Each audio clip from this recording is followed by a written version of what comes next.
Hi again. Ben went round the garden the other day filming, so I just wanted to go over some of the things I've been doing recently, fairly recently.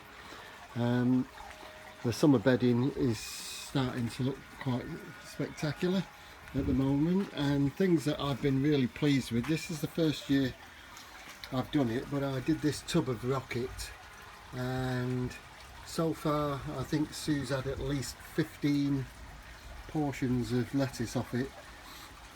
Just cut the tops off down, just enough for her. She adds it to other salads she's got, so she's got a good variety. But feed it, water it, and that'll see you through till the end of the season, I would think, definitely.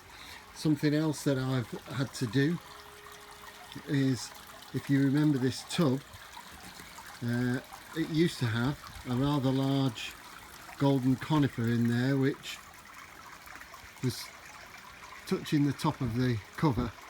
This cover's been in for at least 20 years plus, and it's finally got to the end of its life, so I've had to order some new roofing sheets. And so I took out the conifer, and if you remember, I bought this cheap Acer Palmatum Purpureum, and also next to it was this lovely skimmier that I bought the other day that I rescued, which was reduced in the garden centre. So I've replaced the conifer with those. I'll show you what's happened to the conifer in a short while. Other things that I've done that I can't remember whether or not I've told you about is I've bought this banana plant, $4.99 from Long Acres. That'll get huge by the end of the season. And I bought this lovely orange auricula, which is going to come out. At the moment there's lots of flowers on it. I do like auriculas, and different ones you can get. The tub's coming on really well, the saucer and cup.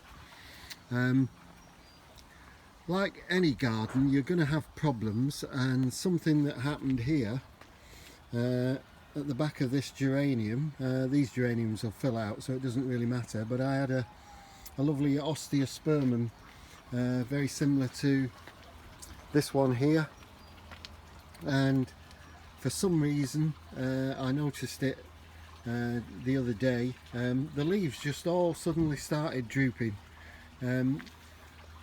I didn't think it was water because the soil was quite wet, but something else that I want to do, I thought the next thing it might have been, actually, before I've got so many things on my mind, I thought it might have been vine weevil, because that often attacks the roots of plants and then they start to wilt, especially if you get a rather large infestation of vine weevil. But I took it out this morning and there was no sign of vine weevil, and there was no real sign of what had happened.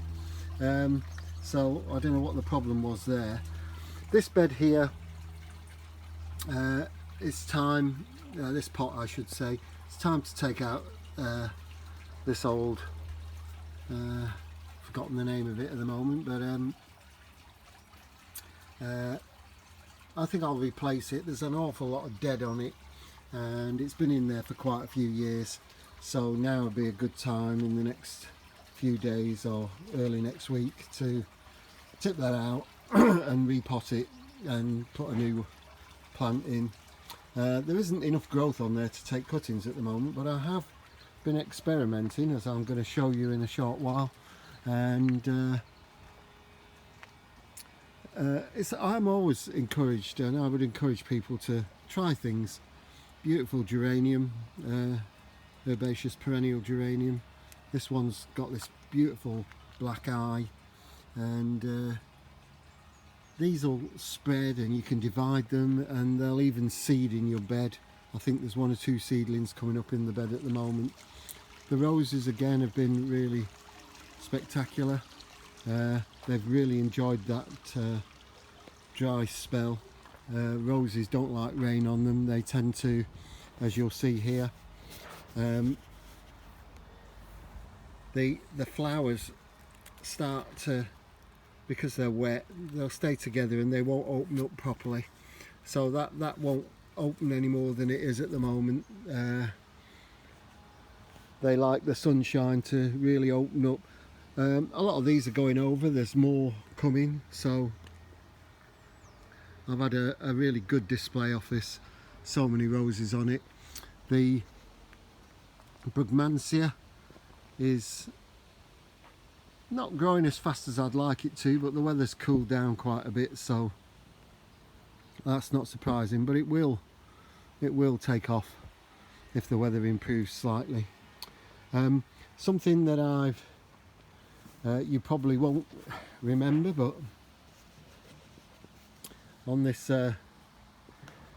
bed here, I've just bought this beautiful Chamaecyparis obtusa aurea, and the more sunlight it gets, the golder in colour that it goes.